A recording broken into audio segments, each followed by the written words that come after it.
Hello, hello, welcome along everybody. This is GCTV. My name is Mark Lewis and welcome to the absolutely sensational Port Hercule here in Monaco for stage 10 of Global Champions this 2024 season.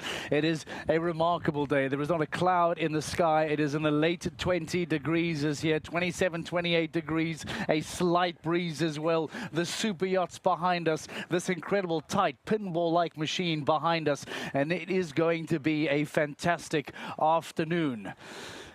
Doha Falcons won the previous stage and the Stockholm Hearts continue to lead the championship. The big question, though, is can they make it 3 in a row? That has never been done in Global Champions League history before. The Doha Falcons winning in Paris, winning in Stockholm. Can they make it 3-4-3? We'll find out later on today. However, if you join us on our social media channels, which we hope you do, we would have had a bit of a surprise for you this past week. And I wonder if just by looking at your screen at the moment, if you will recognize where in the world this is. Because it was announced that for the very first time in Global Champions history, we will be going to a brand new venue as we excitingly add a new stage to the 2024 season. And ladies and gentlemen, we welcome you to Rabat in Morocco later on this year in October for the GC finale. We are going to Rabat. We are going to Morocco for the very first time. Talk about breaking new ground, expanding the world of Global Champions show jumping, and that now takes us to Rabat in Morocco later on this year. But before we get to Rabat, before we get to Riesenbach, which is the next stage, let's talk about Port Hercule. Let's talk about here in Monaco. We cross to Rosie Tapner for the first time this afternoon. Rosie Tapner, welcome to the stunning Port Hercule here in Monaco. Take us behind the scenes of this wonderful venue. Yeah, thank you, Mark. I'm one of the lucky ones. I get to be on the ground this weekend talking to all the riders. But look at this venue. You can see behind me the fantastic boats here on the famous Port Hercule. And it's so fantastic to be here. This is the warm-up arena. No horses here yet because the course walk has just started. Now, when they finish with their warm-up, they can walk straight through here, which is a fantastic tunnel into the main arena. It really builds that atmosphere before they come into this arena. Now, this arena this weekend, I was told before I got here that this arena is slightly smaller and slightly more compact than the other arenas we've been to this season. And when I got here, I was shocked. I was shocked at just how small and compact it is. And I've spoken to a few of the riders so far already, and they've said what it does is it makes sure that all the fences are coming up a lot quicker than they're used to in other arenas. So it's a real time for these horses to focus, and they've got to be quick and they've got to be careful. Now, another unique thing about this arena is it actually used to be the pit lane for the Formula One Grand Prix of Monaco. Now this year, this place right now, this weekend, is a different sort of horsepower, but we know that the competition is going to be fierce, Mark. Lovely, Rosie. Thank you very much. I love that walk through from the tunnel, from the warm-up inside the ring. And as Rosie says, it is by far the smallest arena that we have throughout the entire year here in Monaco. And she also makes a great point. And I wonder what the riders will comment on this a little bit later on when we begin to talk to them about just how quickly the fences come to you. Fredrik de Backer will give us some insight to how the course design by Uliana Vizzani today looks. And again, that speed with which the fences are approached, it is everything on a related distance, and it makes Monaco so incredibly tricky. Before we get everything stuck in here, let's quickly take a moment to reflect on Stockholm, to reflect on that wonderful second consecutive victory for the Doha Falcons as we go back to the Stockholm Stadium last week. Ladies and gentlemen, welcome to Stockholm, to the Olympic Stadium for the second round of Global Champions League. Nicolas Paul. Few clears so far in the second round of GCL. Nicolas Paul just thinks behind the bridle there of the leg, and now the full stride and home on clear. Nicolas Paul has gone clear for Scandinavian Vikings. The Vos ran, and now they will drop. Clear comes up for the Vos with NASCAR, and so Prague Lions finish second. Riesenbach. The time and the score of the Vikings, they are much slower than the Vikings. A rail means that the Vikings will come second. However, this clear puts them on top. Riesenbeck International, powered by Kingsland, have taken the lead. Doha Falcons, if they jump another double clear, not only do they have to jump double clear, they have to be faster at 150.88. There they come, they're going to win it. It's going to be back-to-back wins, and they've done it. Doha Falcons have won Stockholm after Paris. Now they also conquer Stockholm. It's amazing. Have a victory again last week and now this year again. We managed, we try to do the best for the team, and for the moment it's worked well. That we want to continue like this until the final.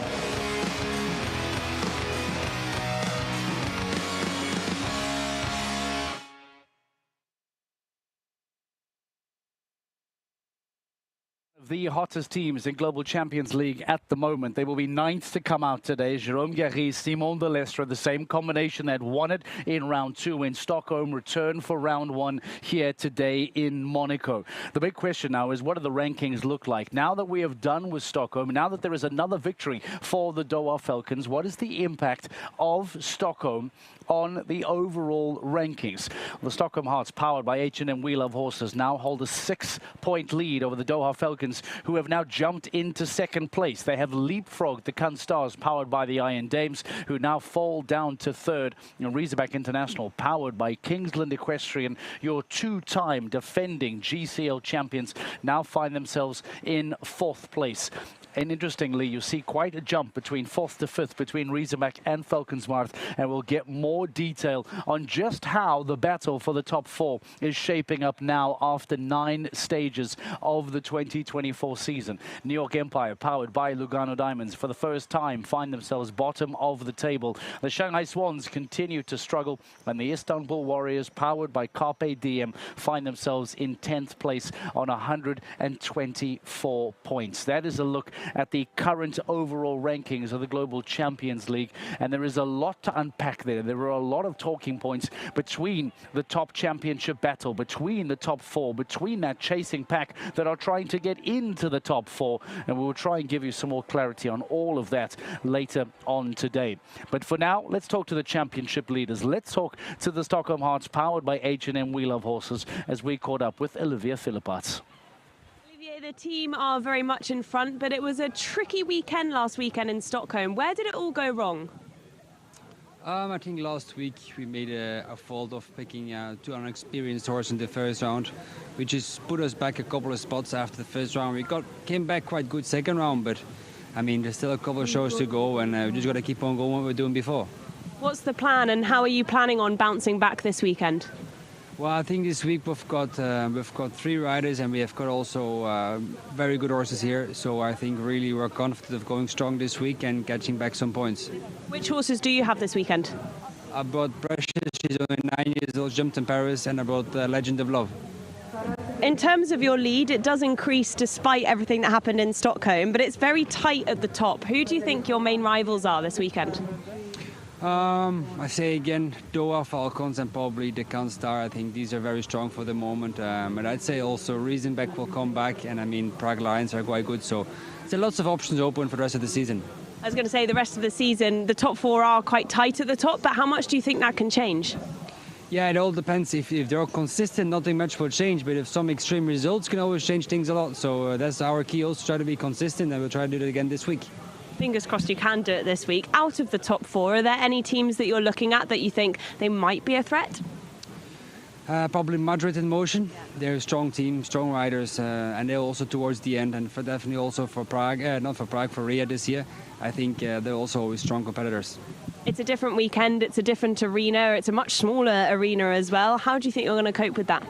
Yeah, I think we had to bring pretty much a particular horse, a very horse that's good to ride and very careful, because jumps coming out very, very fast here. So, but I mean, we've got also Gina Pierre on board who really likes this ring. So I think it's very a strong rider for us to have on the team.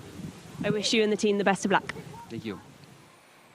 Olivier Philipparts, the current leaders in the Global Champions League, trying to make some space between themselves and those challengers in second. But because of how the table looks, that may well be second, third and fourth as well. And now is round about the time of the season that we really start ramping up the conversation around the GCL Super Cup semi-finals, that fight for top four and just how and why it is so important. Let me quickly remind you, throughout the entire season, championship points are earned. The teams that find themselves inside the top four go automatically into the GCL Super Cup semi-final. That means that by the time we get to Riyadh later on this year for the GC playoffs, they get to completely avoid the quarterfinal. Teams that find themselves from fifth down have to jump the quarterfinal. It's an extra day of jumping. It's an extra day of work for your horses. It's more planning. It makes life more difficult in the playoffs. Hence your reward of finishing inside the top four and skipping that quarterfinal stage to go straight into the semis. For some more clarity on this fantastically intriguing battle between 1 and 4, let's talk to Frederick de Backer. Frederick, welcome to the show. Let's talk about this because as we start talking about the GCL Super Cup semi-finals, I can imagine that things perhaps not look the same as what we saw in 2023. Remind us of maybe just how different we saw this battle in 2023 now shaping up in 2024. Well, you're absolutely right, Mark. If you remember, Will, 2023, you had Riesenbeck International powered by Kings in the Question and Paris Panthers in this very intense battle, continuously, stage after stage, winning stages, making podiums, breaking records. And those two teams broke away from the rest of the field and they played the battle for the championship win. And then you had 6-7 teams engaged in a competition, in a battle to fill up those last two, should I say last place, because Madrid sat somewhere in no man's land, not strong enough to fight with the leading teams, too strong to fight with the teams below. So there were 4, 5, 6 teams fighting for that one spot that gave them access to that top four and to the semi-final in Prague. Now it will be in Riyadh. This year, it's completely different. We've got 4 teams very much engaged in a fight for the championship, and then another group that's actually sit way down. So there's maybe less intensity for the top 4 battle and much more for the championship battle. That's intriguing. Let's talk about the top half of that battle, Frederick. You talk about 2 different battles. Let's start with 1 to 4. Talk me through 1 to 4, what stands out and how exactly these top 4 teams at the moment seem to be breaking away from the rest. Well, like you just heard Olivier Philipparts say, Stockholm Hearts, powered by H&R We Love Horses, didn't have the best weekend. Luckily, neither did Can Stars. So Stockholm Hearts lead, I think it's by 5 or 6 points over Doha Falcons, then Can Stars and Riesenbeck. Those 4 teams sit within 15 points of each other. And actually, Can Stars and Doha Falcons, only 1 point between them. So there, the battle is very intense. But it's from first to fourth, 15 points. If you then turn it around, then it's a gap of 14 points to the 4th ranked team. So in a way, the Tour de France is on. I know you're a cyclist fan, road race fan. There's 4 teams that have made the breakaway group, and then there's the big peloton that sit 14 points behind on that breakaway group. Isn't this intriguing that you arguably have more of a chance to win the championship than you do to get into the top 4? Am I right in saying that? Let's talk about the teams 5 to 8. You talk about the chasing pack, and now talk to me about the challenge that faces them to try and knock on the door of a GCL Super Cup semi-final in Riyadh. Well, Riesenbeck, who are 4th, are 15 points behind on the leaders, on Stockholm Hearts. Riesenbeck are 4th. 5th ranked team is Valkenswaard United. And actually, you should also say Madrid in Motion. They both have the same number of points, 14 points behind Riesenbeck. So in a way, you're right that it's almost as easy for Riesenbeck to take the lead than for Madrid and for Valkenswaard to overtake Riesenbeck. Keep in mind, at a stage, you can win the stage and get 30 points. If you get lost, you get 8 points. So there's only 22 points difference that you can make up. But the gap at this point is so large, 15 or 14 as we just mentioned, that actually those teams in 5th, 6th, 7th and 8th, and especially those last 2 teams, are just hanging on, and they have to make sure they get it right every stage to stay in the race. And even then, it's out of their hands. They have to count on one of the other teams, like Riesenbeck or Can Stars, to really drop the ball, to not score points. And on that moment, they have to capitalize on that. So there's so many things that those lower ranked teams have to do right to get into the race. The door it's not closed, but there's only a little bit of light that you can see peeping through the door for those teams in 5th, 6th, 7th and 8th. All right, Fredrik de Backer, thank you very much. Those teams in 5, 6, 7 and 8 are going to have to burst through the door. And as Fredrik points out correctly, that door is there. It is almost shut on the top 4. Those teams in 5, 6, 7 and 8 need major point collections, and they need them quickly in the second half of the season. Is it easier to win the championship than it is to get into the Super Cup semi-finals? That's the question. Rosie Tapner joins us now to talk to the Cannes Stars. She is alongside Kim Emmen, right? Rosie, let's hear from Cannes Stars. Yeah, thank you, Mark. Cannes Stars been doing so fantastically all season as well. Now going into 3rd in the championship. Kim, I want to start by talking about this course and this arena. Yeah, the arena is a little bit different than the last arenas we've jumped in. I think the course builder made a really nice course. It's not too technical now compared to yesterday. The 145 was really tight and everything came really quick, I think, for a lot of riders.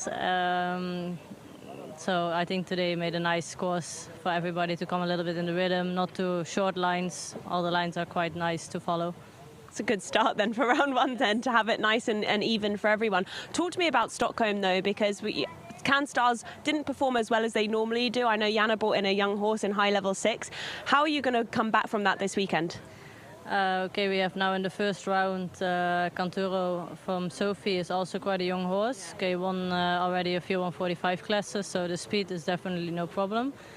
And my horse, I jumped him for the first time in the Global last week in Stockholm. He had 2 down in the 160 class, so it was actually not bad. Yeah. He actually jumped really good. I have to say I was really happy with the round. Yeah, happens sometimes, but I think I have a good feeling now for this course, and we are going to try to fight back this week. Do you think you would have learnt quite a lot from last weekend? So we often say, 2 down, that's a disaster, but it's not when it's a horse that is coming up the ranks. No, of course not, and also it is a lot to do with the feeling, because he actually gave a really safe feeling last week, and he jumped actually the rest really nice. It's also not that he really made them to make them. He just left the toe, and he was not 100% sure yet of his body control. So that is actually why I was really satisfied with his round last week, and I think he learned from it, and we will see today. You said something a second ago. You said we're here to fight back. What is the plan for the team? How much have you been talking about the championship? You're into 3rd, but you've been nearer the top for the rest of the season. How much are you wanting to fight back? For sure, we have been at the top for quite long.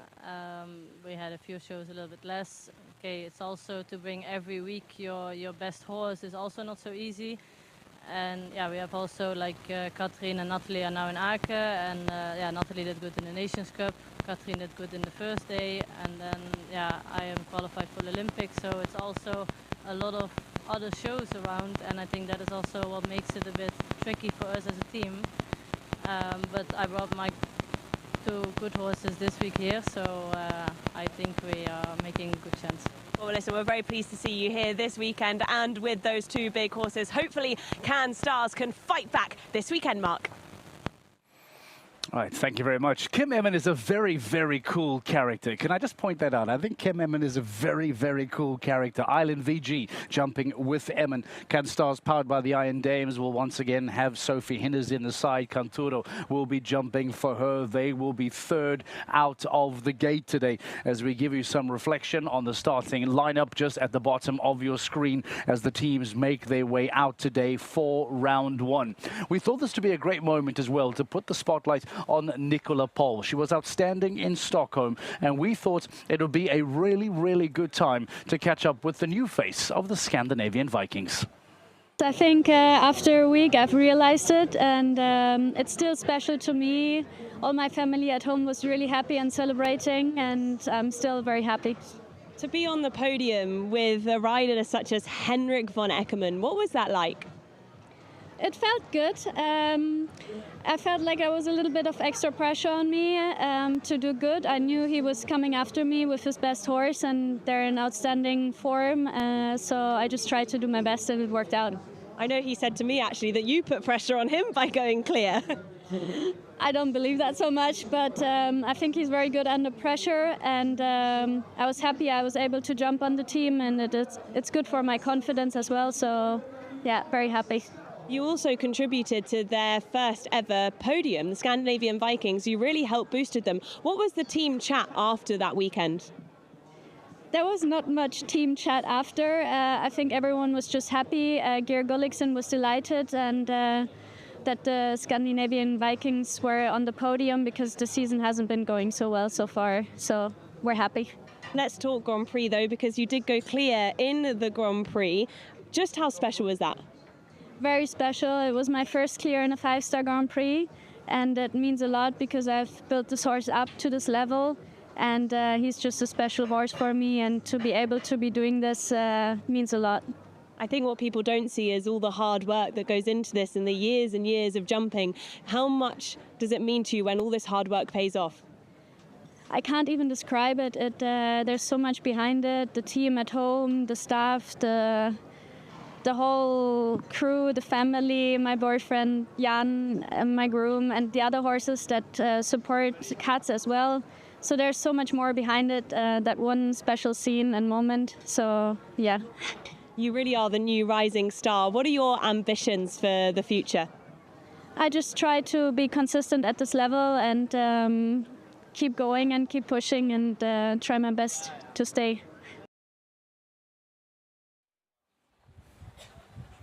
I love that there's a big smile on the face as well of Nicola Pohl, performing well in the ring, earning valuable championship points for her team, getting onto the podium, looking to grow, looking to learn. It is a wonderful, bright future for Nicola Pohl from the Scandinavian Vikings. As you can see, the riders are inside the ring behind me. The course walk is officially underway. So why not take the opportunity to chat to Fredrik de Backer once more and to get some insight as to what has been designed by Uliana Vizani here today. Fredrik, always a big talking point, always a very challenging ring in our calendar. Talk to us about what Vizani has put together today for the course walk. Thank you very much, Mark. You have to start with the dimensions, of course. If you haven't been there, it's so difficult to really grasp the size of this arena. If you talk lengthwise from one edge of the ring to the next, 75 meters, it's not overly short, it's not huge, but lengthwise it's actually still okay. But if you talk in terms of width, here at the widest point, Mark, this is only 28 meters, which means that here you're talking about 23. And if you look at the other side here, right by the ingate, yeah, 23, take another 3 meters off. This is just 20 if you have 20 meters here. So Vizani has to be able to work with this, but also the riders will be affected by how this is all positioned. So let's talk about positioning. Nearly everything in Monaco is on a related distance. But to be fair, 1, 2, and what is it here? 3, 4 has given them quite a lot of honest approach. I think it's a 6 and an 8 stride approach. 4, however, is jumping into the corner already because you don't have that much depth and length. You very quickly end up jumping towards the edge of the ring. And by the way, on 4, POT, Plank is on top of fence 4. Then 5, 6 across the diagonal. You have to land and turn very quickly. So straight away, make your turn. And then triple combination. Now the triple combination is actually fair built, and in general, from what I hear from riders, it's not overly big. This could be considered as one of the smaller first rounds of the season. But it's got a lot of delicate nuances in this course. For example, triple combination. You come out of the turn, away from the ingate. And this is a straight line. But the edge of the ring, I'm going to exaggerate this, the edge of the ring actually is like a parabole. So you don't have a straight line here, which means you come into the triple combination, you jump away from the edge of the ring, and as you come out of the triple combination, you jump towards the edge of the ring here. And then it follows with, for the first time, a holding 6 strides to this oxer, again into the combination. Holding 6, support your horse, keep good connection, stay on the hind leg, make sure he focuses, but make sure your horse jumps straight as well and not into the turn. You see that it is an oxer, so keep an eye on that back rail. I want to talk to you about the final line that really really emphasizes or really shows what this ring is all about. 9 to 10 is a fairly open distance. You can actually maybe add even a stride if you want to do so. From fence 10, which sits deep towards the in-gate, it looks like you've got plenty of time here. This will come up very, very quick. Horses are never really very happy to go deep into the corner, so you can't get them at that side of the ring. Means that this will come up very quickly. Delicate material, colored rails by the grandstands. Here is the video wall. Keep in mind that we're still jumping under daylight.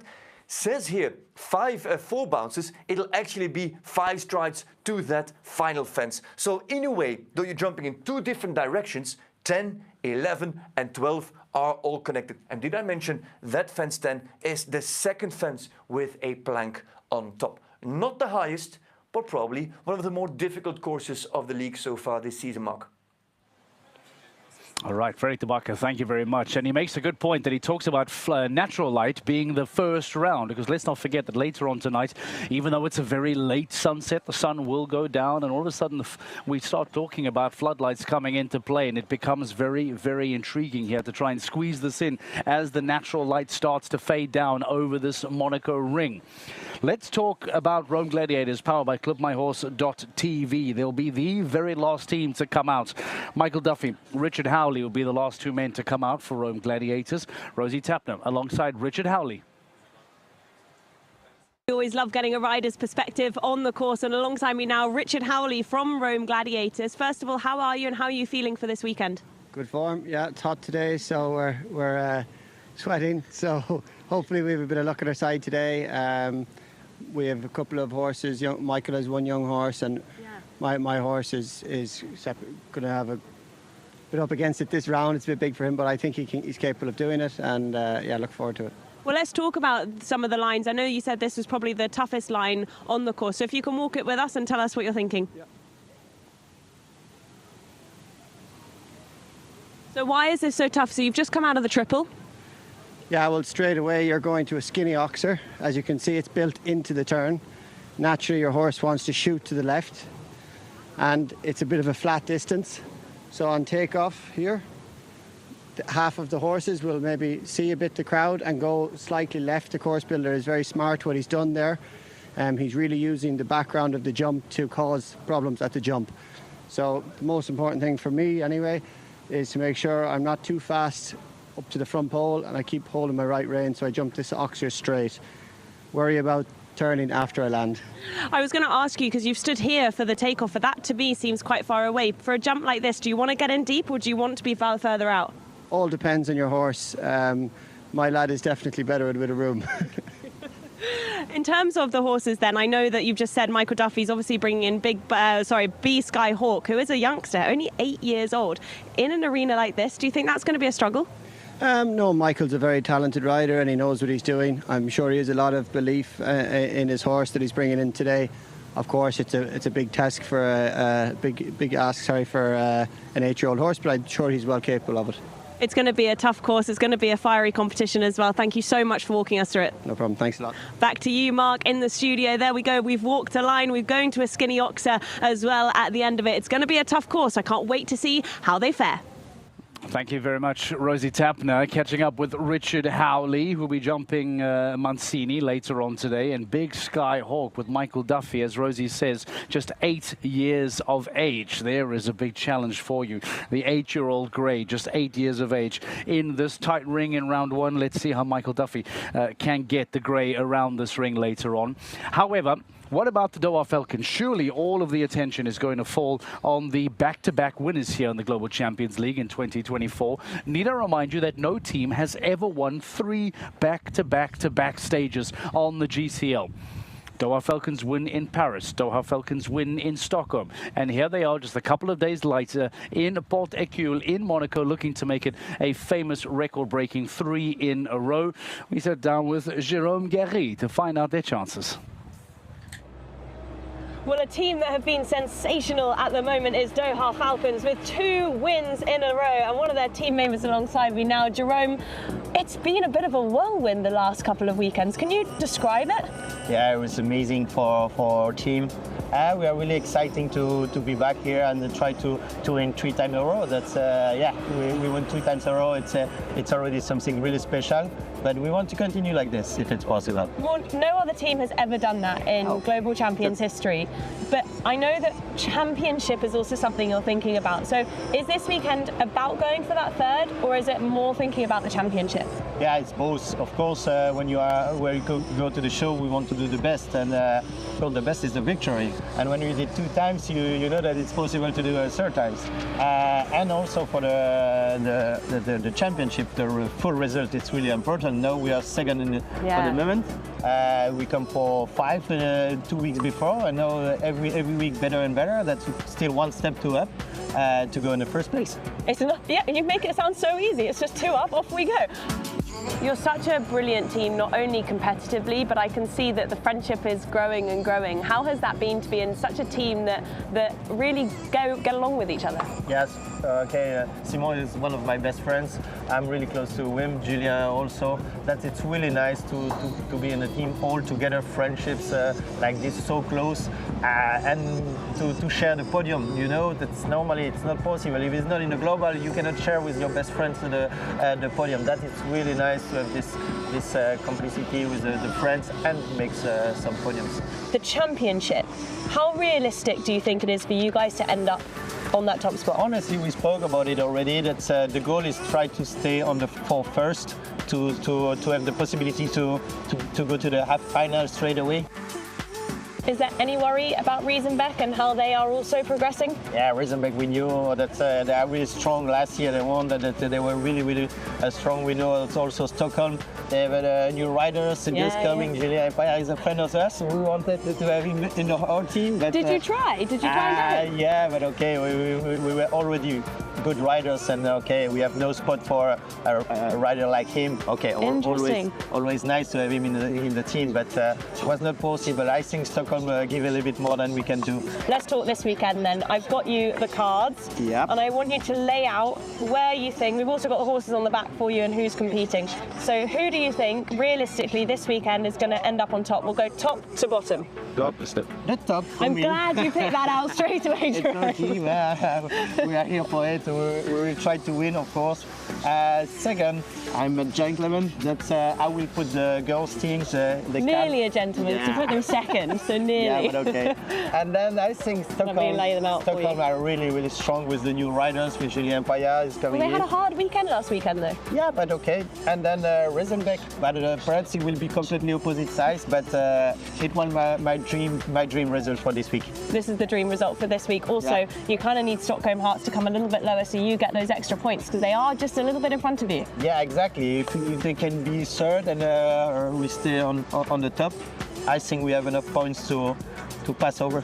Well, listen, fingers crossed that you do. I'm glad you were sort of a gentleman putting CanStars in second there, but they are an incredibly strong team as well. Looking at those horses there, they've got a good lineup. Yeah, they are really strong, and they prove already a few times that, girls are strong.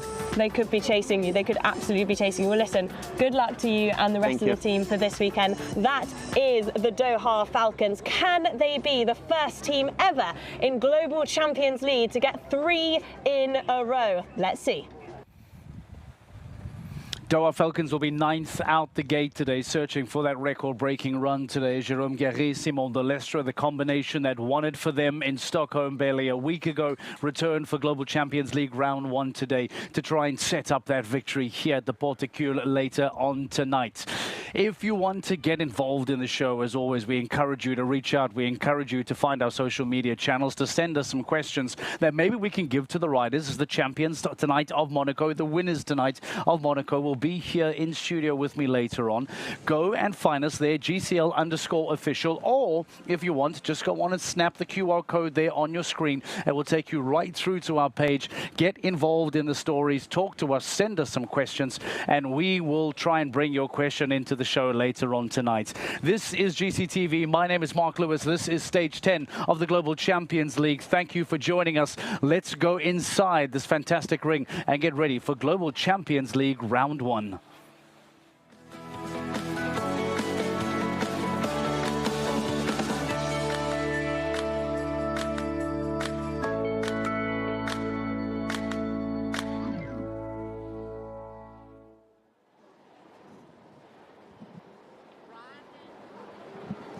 Ladies and gentlemen, welcome to Monte Carlo in the Port d'Hercule at Monaco. The Principality welcomes the fans, show jumping fans around the world, to the smallest venue on the calendar here at Port d'Hercule. It is stage 10 of 15, 2/3 of the season already behind us as we are ramping up towards the final, which will be held in Rabat, Morocco. New edition on the calendar, a new stage for the Tour and for the league. It is a Friday, just a few minutes past 5 here local time. As you on Friday, well, we have Global Champions League round 1 and round 2 coming up with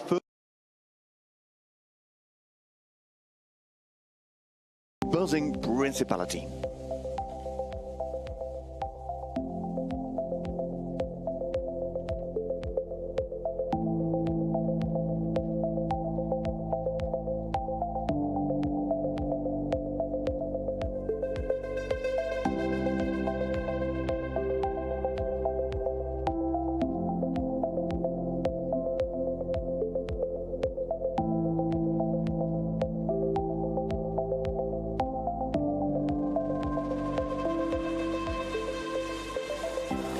And here we are as our drone hovers over the yachts and over the boats in this Port d'Hercule. And as you can see, there's quite a bit of wind here, and that's nice because it can get quite warm around the Port d'Hercule. Some highlights of the course walk, where the focus is, amongst others, on the Cannes Stars. And here Jean Sadran, a Shanghai Swan, trying to persuade Ujanovic.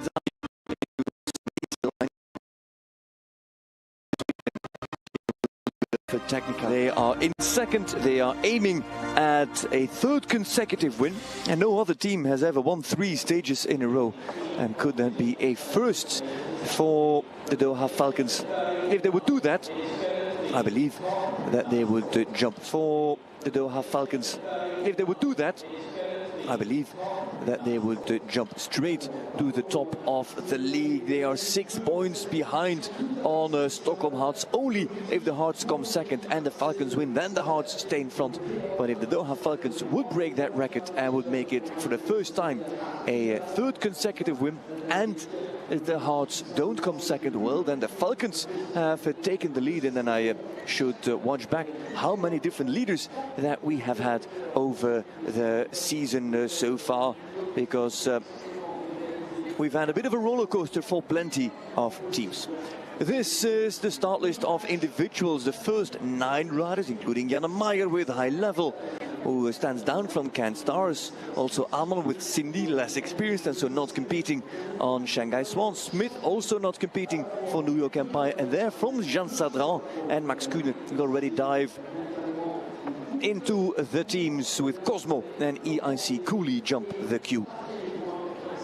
And then it rolls on. Springsteen with Naomi. Jordi van Massenhoven, new man for Scandinavian Vikings. Van Massenhoven with the inexperienced Konita HX. The Vikings have just moved away from last place on the standings and might risk, with that lack of experience, to drop back to that position on the standings. But let's not get ahead of ourselves just yet. Let's give them a fair chance. At the end, Howley and Duffy, the 2 Irishmen for Rome Gladiators. Sun caps, sunscreen, sun cream, whatever you can find to hide from the sun and from the temperature. There we're looking at the face, or at least at the mouth, of high level, the first horse to go under the saddle of Janne Frederike Meyer Zimmermann.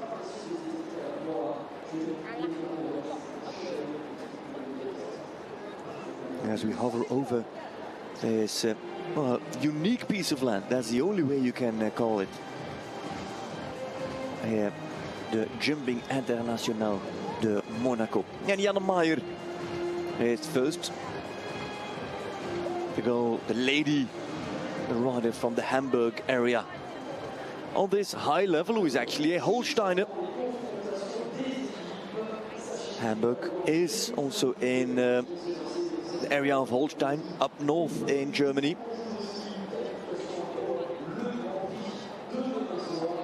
High level bred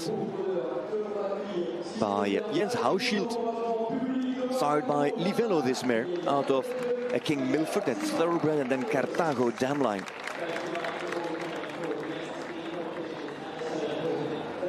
Livello, who had successes under Angelica Augustsson Zanotelli, and of course also with Cameron Halley.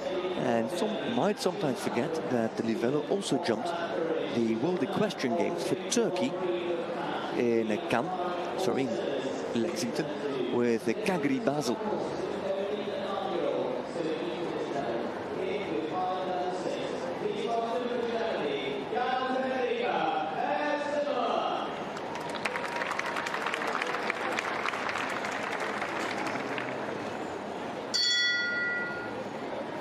A 9-year-old who jumped its first bigger classes last week in Stockholm. 12 in the meter 55 class. This is again a meter 55 class, but this time not competing for the Can Stars, powered by the Iron Dames.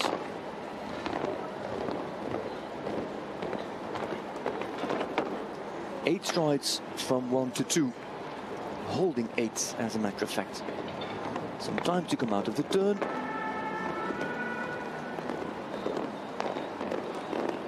Seven to the plank at 4, plank on top, 7 strides. Again, time out of the turn, Liverpool. And I think that was that's 7 in the end. Down to fence 6.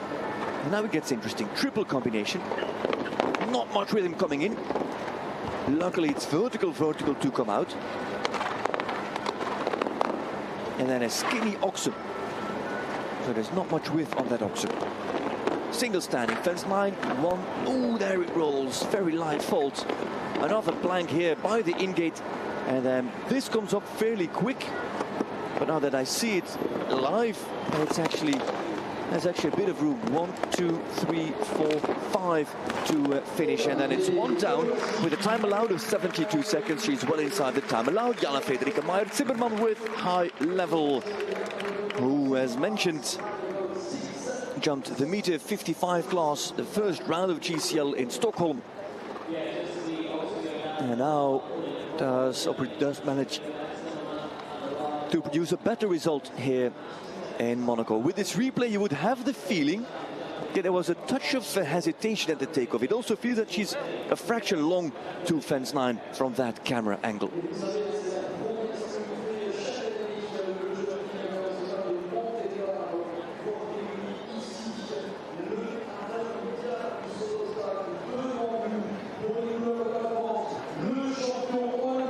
This horse is developing really well. Jana Meyer with a high level. Rosier next. The Olympian. And it's in his genes, because also his father is, of course, an Olympian, Marcel Rosier. Olympian Philippe Rosier, Olympic champion even with the French team in Rio, with Le Coultre. And this will be a good moment to judge Le Coultre's form. As you may remember, last year Le Coultre in the jump off for the 1.5 million euro Grand Prix. Le Coultre de Muse.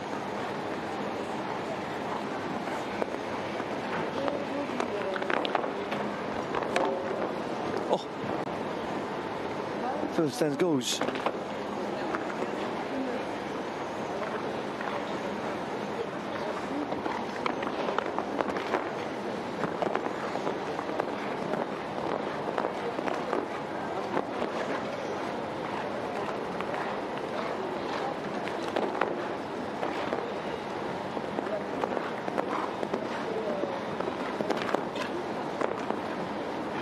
Short rails at that fence 6, 2.5 meter rails, good for the time allowed. Goes on a holding 7 rather than a flat 6.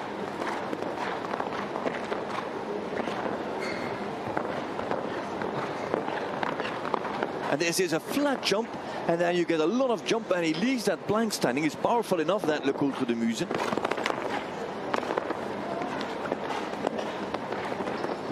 And he rides a holding 6. We've seen 5s and Rosier, plenty of holding strides. A different approach than what we saw from Janne Frederike Meijer-Zimmermann. With the holding strides also a second behind on the German rider. Both on 4 penalties.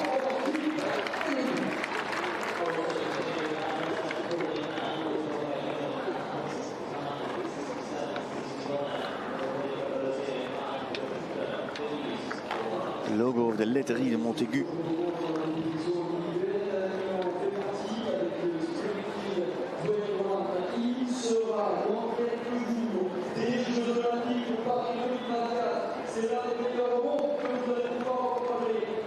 Laiterie would be French for dairy factory.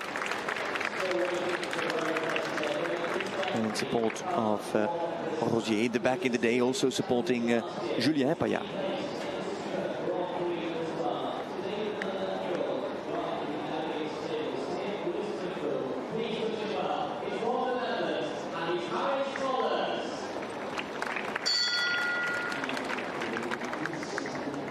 Harry Smolders with Springfield is third to go, as we don't have a clear yet.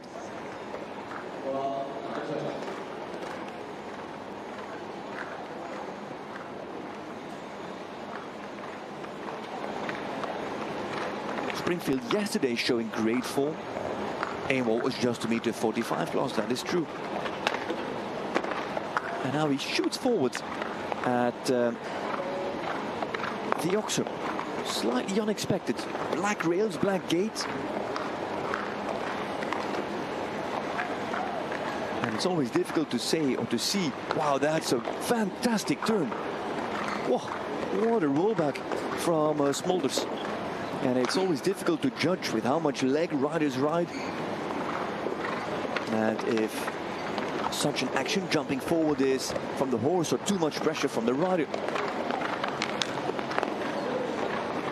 Springfield there, late to focus on the next fence.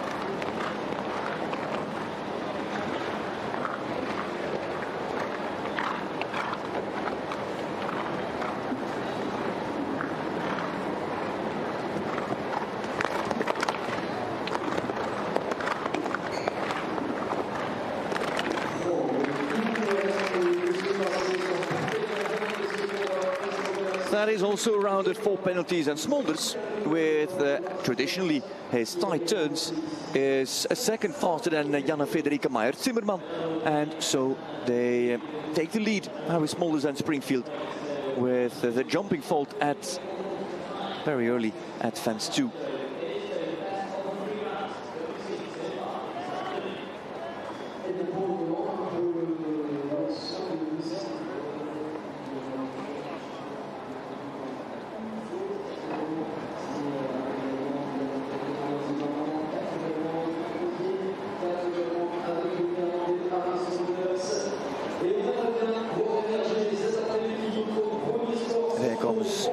That very recognizable blue jacket of Christian Alman. And Alman is in with, for us, a very new horse, also for him, as a matter of fact. It is Cindy. Cindy is by Clarimo, and Kidam de Revel, a 12-year-old mare. For Christian Alman.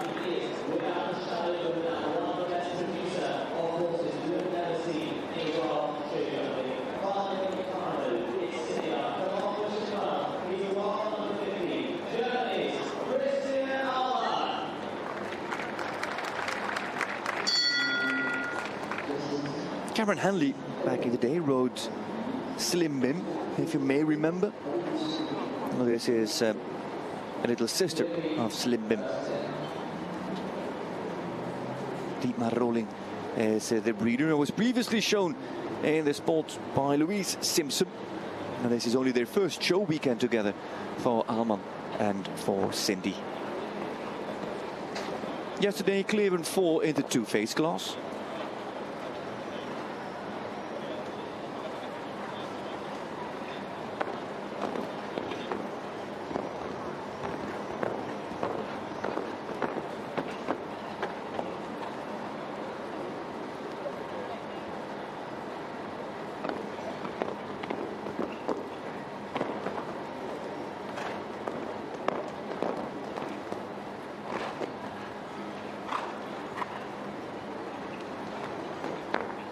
Oh, these top runners, they can make that turn, that 180 turn so tight, and then have it so spot on. And it's always impressive to see.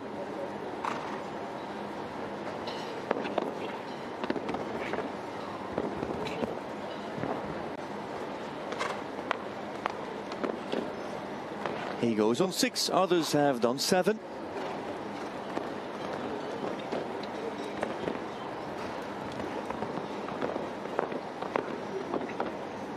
Deep on 8, and he helped her a bit in those last 2 strides to get a little bit of room, get the balance right.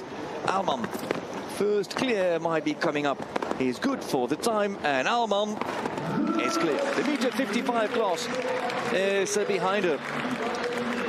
She only jumped 1 meter 55 before. That was back February 2023 with David Simpson. Then she retired and now jumps her first clear at this level.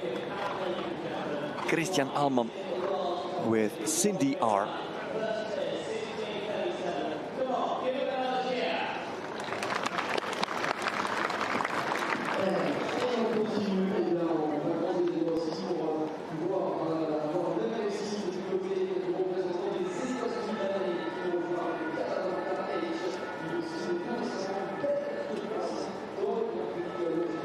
This is Spencer Smith, who overlooks the course as a fellow American.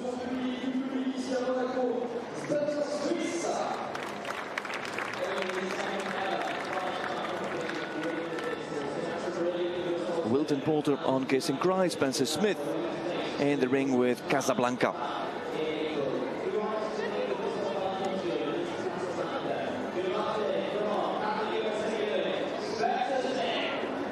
Casablanca by Conteur and Landor, and it's Spencer Smith who elects, with team management, is not in the lineup for New York Empire in round 1. New York Empire powered by Lugano Diamonds, team that dropped to last place after the stage in Stockholm.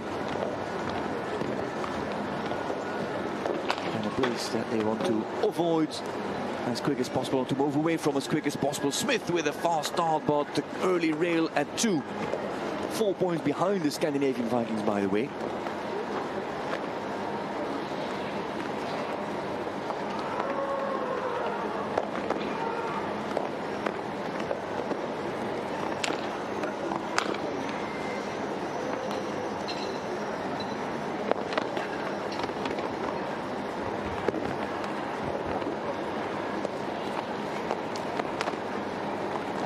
Casablanca, the early rail, he knows of course that there are only a few clears, or what I was saying, a few, only 1. So with his pace, he's going to be in front of Harry Smolders. And if he can keep it just under 4, he would rank 2nd. With plenty of riders still to go, that is true. But he kept trying, he didn't give up at the rail. And so Smith comes home on 4 penalties. The American, 4 for him, and for Casablanca, early 4 for Spencer. And indeed the fastest time, 3 seconds better than Harry Smolders. 6 compared to Christian Alman, but that early rail on Casablanca.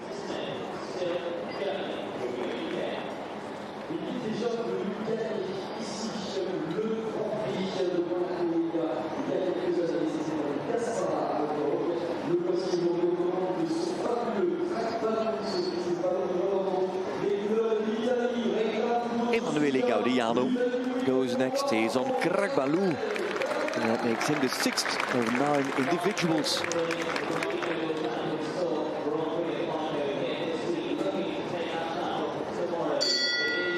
Kragbaloo by Baloo de Reventon.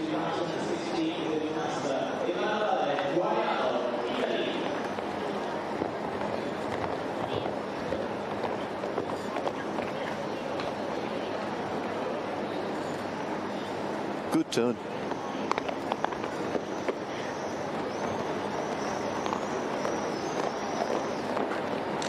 Seven to the plank. Caudiano turns, rolls back. There's fence 5, comes quick out of the turn. The horse heads Liverpool at the landing side. No, in the middle actually, Liverpool. There goes the front rail with lots of confidence on a 7 strides to the pink oxer. Gaudiano also on 4.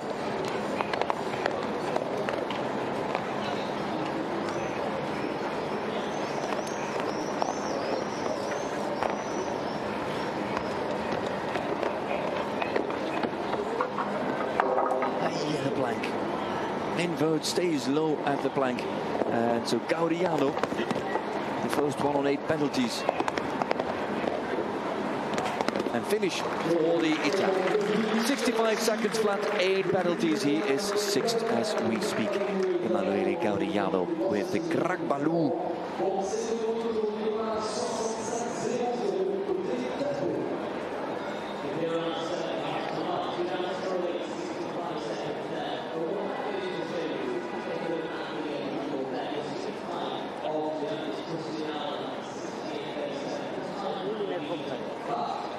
Yeah, you see there in the background many people looking, or many horses looking at those people by the in-gate. And maybe that is where Gaudiano and Krakbalou were distracted. Here's Willem Vermeer with Magic van het Hulgenrode. The Belgian with his 9-year-old mare by Midas van Enthuis and Vigo Darsoui.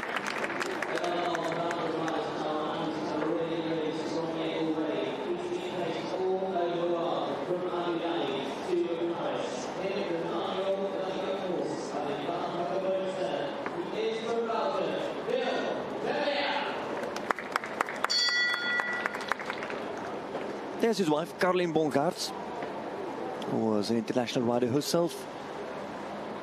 And both of them a very successful young daughter. Outstanding in the Belgian Championships for pony riders and youth riders. Following in mom and dad's footsteps. Vermeer with Magic. We've got one clear, that is Christian Alman, 68.37.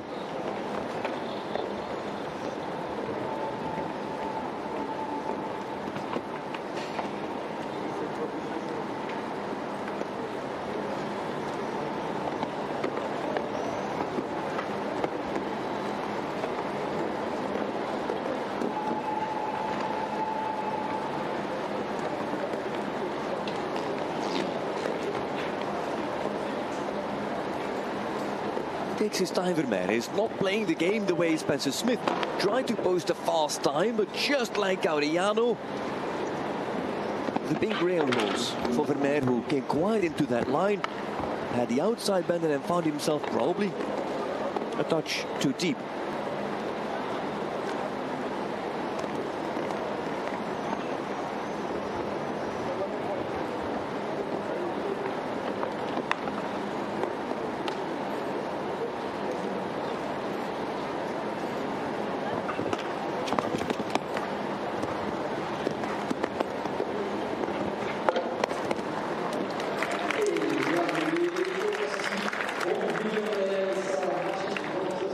And Vermeer makes it 8 in 69.38 seconds, so he is the slowest round of them all, and on 8 penalties he goes behind Emanuele Gaudiano.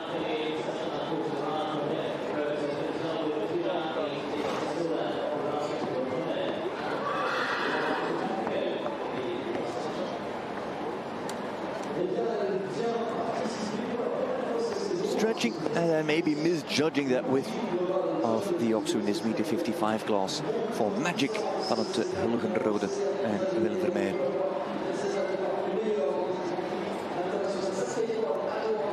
If I'm right, the next combination should be the last of the individuals.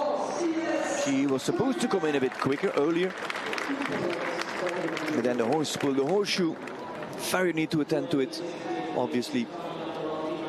And I hope it didn't have too much of an impact on her preparation. It's Ines Joly with Imposant van der Renger. This 11-year-old by Comilfon and Corland. Young French rider. On a horse that jumped a good round yesterday.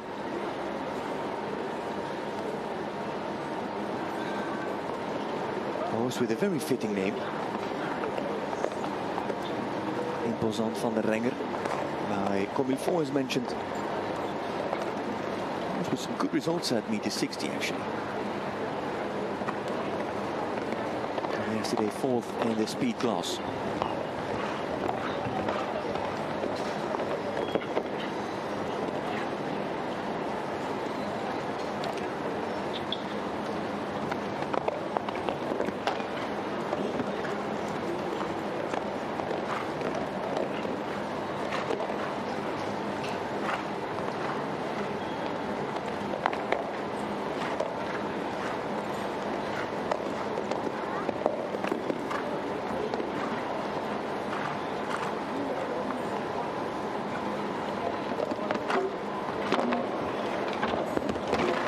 It's not so much a difficult triple combination on its own, but where it is positioned.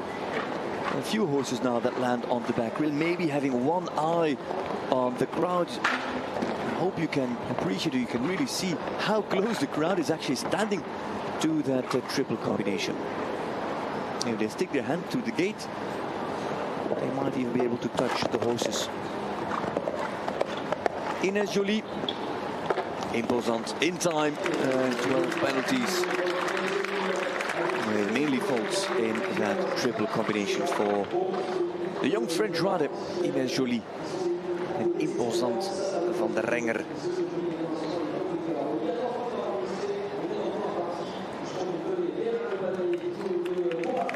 Means that we've had 8 so far, and only one clear, that is Christian Aalman with Cindy, not the fastest round, but with the only clear, he's the leader. There you can see how close those people are to the edge of the ring.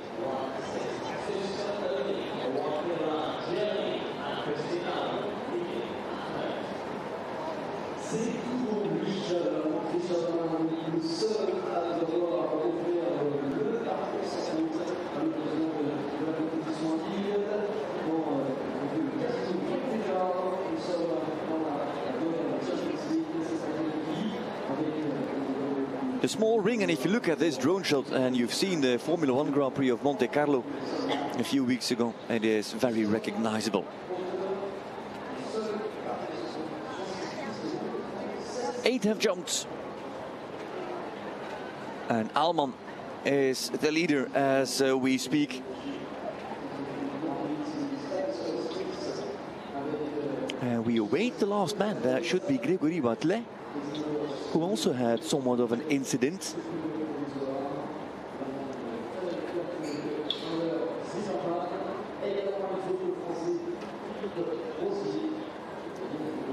And they're checking whether Wathelet and Nevados are going to compete or not. Was it a horseshoe? Was it technical issues? And that information is not available. But we await for more news of Grégory Wathelet and that great horse, Nevados S. Nevados, 16 years younger stallion by Calvados, and Romualdo, responsible for plenty of Grand Prix success, championship success on Paris Panthers last year, and on the various teams that Grégory Wathelet has been part of.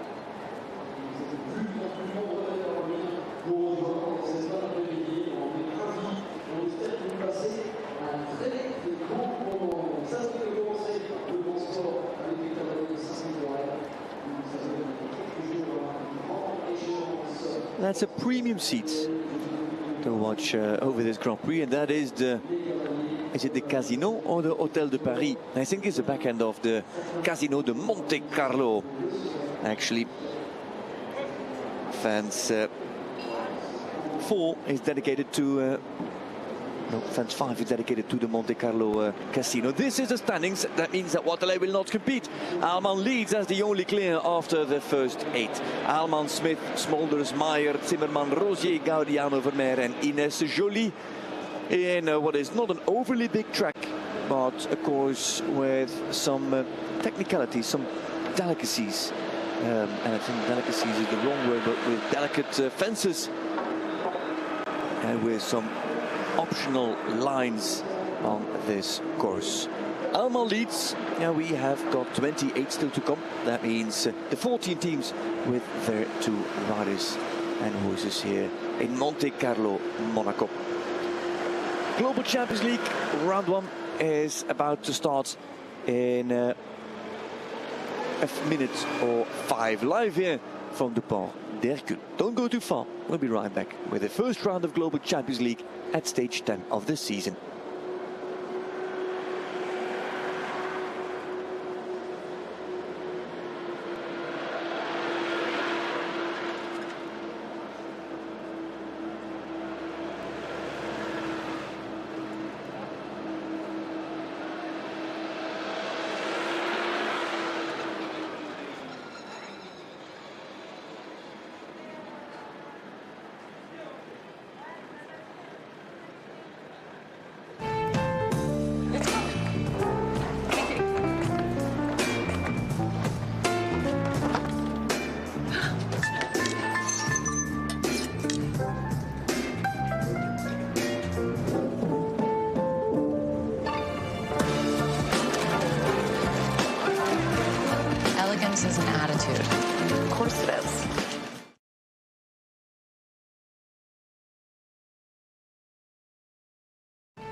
Ladies and gentlemen, welcome to Global Champions League. Welcome to Monte Carlo, Monaco for stage 10 of the league already. The first round is coming up in a few minutes. 14 teams with 2 riders on a team are warming up and getting ready to take on the course of Uiano Vezzani. Stage 10, that means that after Monte Carlo, only 5 stages are left, and that we mark the point where 2/3 of the season is already behind us. And so championship wise, top 4 wise and stage wise, we are seeing the season really shape up, and we can already start to define who will fight for the championship, who will fight for top 4. And unfortunately for who, the season is in a way already somewhat over, with of course the Super Cup still being a very interesting closing point of the season as well. Here at one of the smallest rings, if not the smallest ring on the circuit, we know that leading teams have always done really well. Riesenbeck, Stockholm and Paris Panthers. It was a surprise win in 2019 for Scandinavian Vikings, as well as for Rome Gladiators. Monaco, since 2016, since the start of Global Champions League, already part of the league. Even more, since the beginning of the launching Global Champions Tour in 2006, Monaco has been a loyal partner and a loyal venue on the tour as well. And over those last, 18 years, we did see Monaco develop and grow. This is the standings. Look at the top 4. They are 15 points apart. And then there's 14 points between top 4 and those teams in 5th and in 6th. Indeed, Can Stars find themselves at the lowest points in the beginning of the season in 3rd. And Doha Falcons have moved into 2nd place. And then Valkenswaard, Madrid and Prague. Are those teams still fighting for the top 4 or not? Any bad result of those lower ranked teams means that they will drop out of that race for the top 4. At the end, Swans, Vikings and New York Empire are just a few points apart. Even Monaco Aces, there's so much that can happen there at the bottom of the standings, with the Aces, for example, just 6 points in front of the last ranked team, that is New York Empire.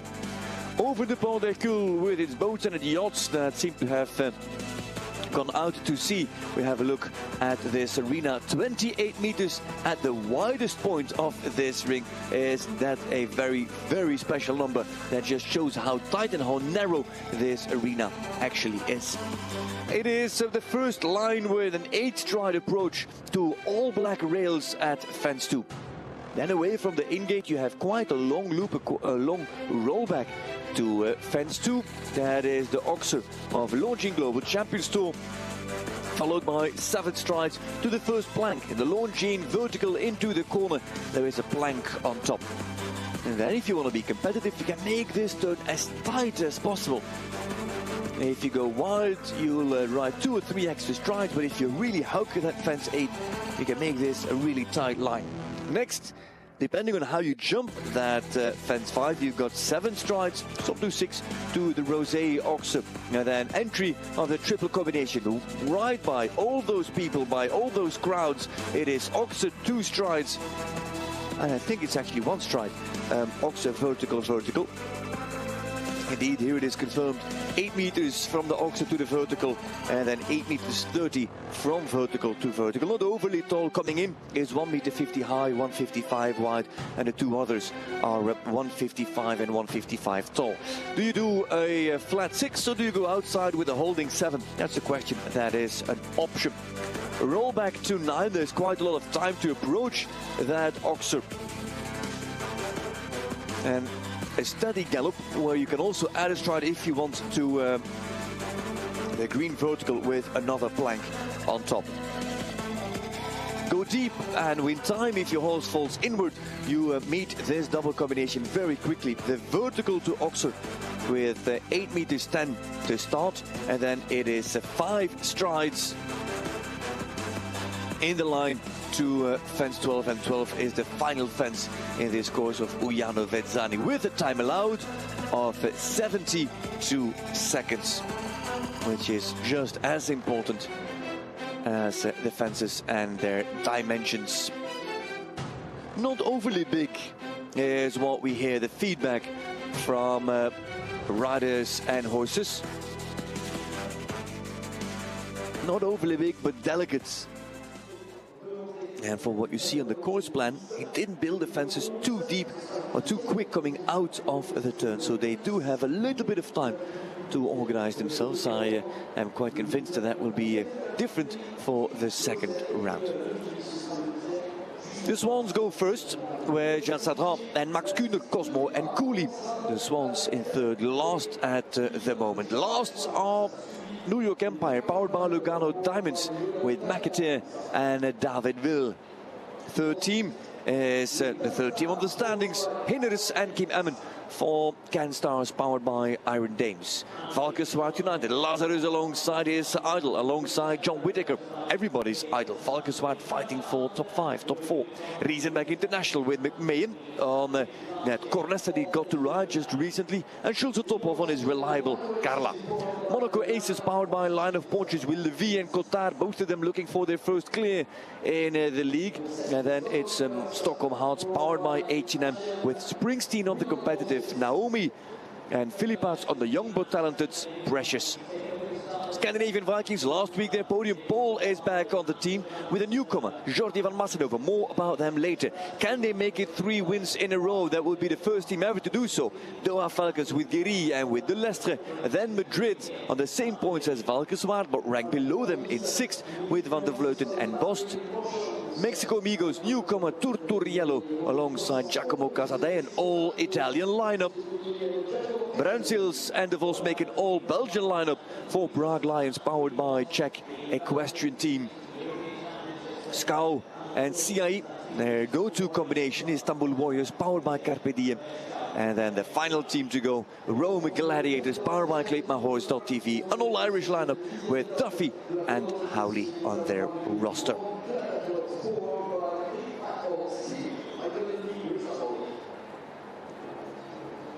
It's warm, it's not overly warm. It's not hot in Monte Carlo, thanks to the breeze that comes over the Mediterranean. Down there you see Jean Sadran on Cosmo Hofterbone. Max Kuhner is still warming up in the warm-up that you see behind that tent at the top of your screen.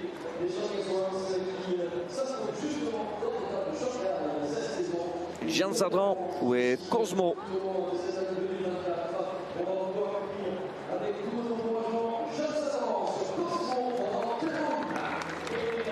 And the Swans, despite their win back in Shanghai, their home stage, are 11 points behind on Rome Gladiators. So it's not easy on Istanbul Warriors, sorry. So it's not easy for the Swans to, for example, overtake Istanbul Warriors and really start moving up places. They're half a point behind on the Monaco Aces. So there is some light at the end of the tunnel, but that would only make a one-place win, one-place gain for the Shanghai Swans, with Jean Sadran and Cosmo.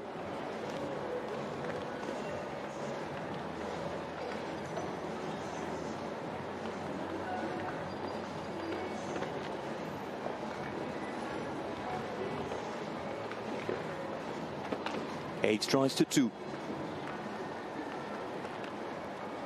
Come balanced out of the turn. You've got a few straight strides to square up. 7 to the plank. It was a little bit of a strong knock there at fence 3, and that's still standing.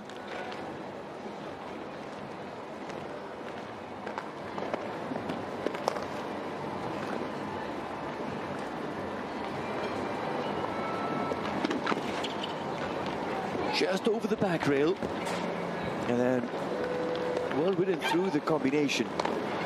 Deep stride and then diving into the turn. We'll see that a few times, that horses don't really stay straight, but it didn't have an impact on the result, at least for Jean Sadran and Cosmo Hofterbone.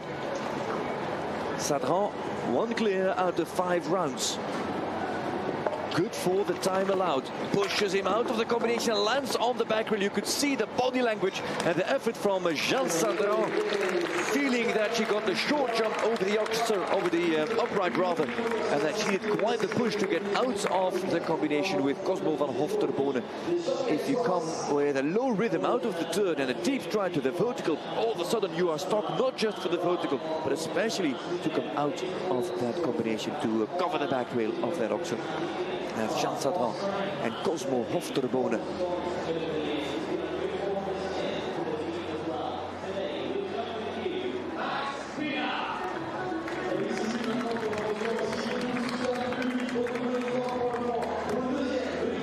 makes that small jump and then really stretching and trying. Oh, they couldn't get there. Cosmo.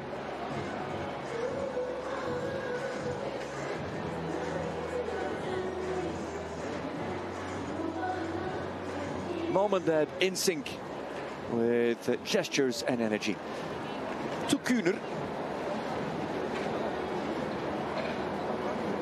Kuhner with EIC Cooley jumped the queue. Oh, and Kuhner, I was about to say, it's 1 clear out of 10 so far. That is now 1 clear out of 11. The first fence gone for Max Kuhner. And Cooley, so the Swans, once again, not a clear in their first round of GCL. If you think about it, in Shanghai they jumped a clean sheet, 4 out of 4 clears. For the rest, never had more than 1 clear per stage, which is in many ways surprising and also disappointing.